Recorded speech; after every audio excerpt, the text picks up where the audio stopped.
Kate, we appreciate you taking time out of your day to talk about this big issue here on the Democratic primary ballot. You're here representing Group 2, and we appreciate you taking your time to come in here today. Well, it's my pleasure. I love the frame, and I love talking about Framingham politics, so this is great. And again, we were talking about this off camera, but it's important for people to understand whether they're registered Democrats or unenrolled voters, independent voters who elect to vote on the Democratic ballot for this primary, to understand what's going on here with the Framingham Democratic Committee. I just wanted to get some background on the race at first. How did it get to this point, and what led to the creation of Group 2 on this ballot as opposed to Group 1? That's a great question. You know, we believe in Group 2, and the reason why Group 2 was established was to empower new leaders to take Framingham and the Democratic Committee in a new direction. You know, we believe that Framingham deserves an open and accessible town committee that is also plugged with the issues of our residents.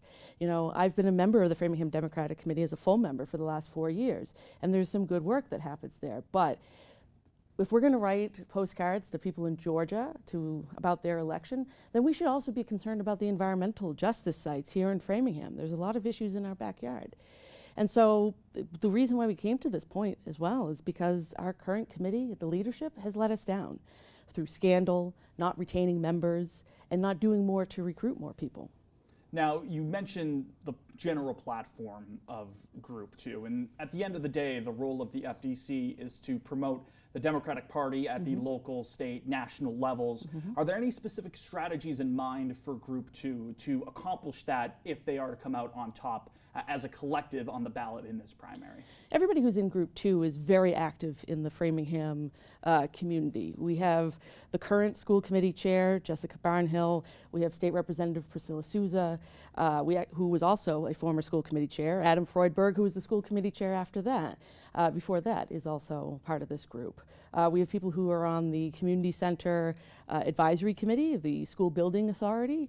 So we're a collective who's very involved, who knows a lot of people. And we think that our experience and our networks could really benefit from the support of the Framingham Democrats through volunteers, and then also to bring those people who do believe in our values into that group. We shouldn't have to be satisfied with just being like, oh, we've got 35 people and then some associate members. We should have more than that. And there are a lot of really active people in Framingham who've been afraid to stay away from the group due to drama and just their reputation. Now, what was the process like to recruit members into Group 2? Because it's not often that you see a big contested race in a primary for a town committee. What was the process to get those 24 people all together into Group 2? Well, it was very organic, actually. Adam Freudberg and I started talking, last year about it's time for the Framingham Democrats to hit the reset button. There were some issues that happened last year that it was a sign that the way we were going is really not the way that Framingham deserves through its committee. And so while talking to other people who we talked to a lot of people, and so other people became very interested in becoming members of the party, or they were members of this town committee years ago and had floated away for different reasons, and they wanted to come back because they believe in these democratic values. They believe in Framingham and saw that we can do better. So that's how we came together. Now, specifically, I wanted to talk about the decision to leave 11 spots open, 24 members within Group 2 on the ballot. Yep. The FDC calls for 35 members to be elected. That was an intentional choice, was it not? It was an intentional choice. We never set out to have a full slate. And because we are serious about having new leaders, new ideas, new blood. And so the way that it's going to shake out is that we hope that people vote for Group 2. They vote for former Senator David Magnani, who's hanging out by himself. Non-group candidate. And that we hope that they're members of Group 1, people who I know very well, who I work with. I've worked with most of the people on Group 1 in different capacities, who then get elected, the best of the cream of their crop get elected, and that we work together. That was the intention behind leaving those slots, is that to really bring people together and have a real unity slate. And that was also a point that was echoed by Representative Lewis as well, that when this is all put to the side, when it's all said and done, the FDC can go forward and work together to accomplish what they're looking to accomplish. Oh, 100%. I mean, I work with everybody, right? And the people who I surround myself with on this group, the 24 of us, we work with everyone, and we have the history of doing that. And regardless of what happens on Tuesday, I'm still going to stay engaged. They're going to still stay engaged, because the issues facing Framingham and Massachusetts and this country are too dire to just let personal grudges get in the way of the good work that needs to be done. Now, bringing it back to the race there, Group 1 contends on their website. They've mentioned it, that they believe that they're the group that best reflects the city of Framingham, as well as the group with more experience, as well as a more united front on the ballot. What would your response to those claims from Group 1 be?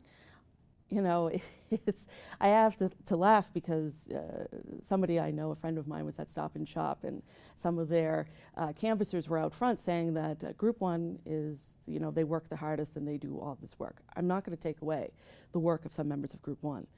But then they said that nobody on Group 2 does anything.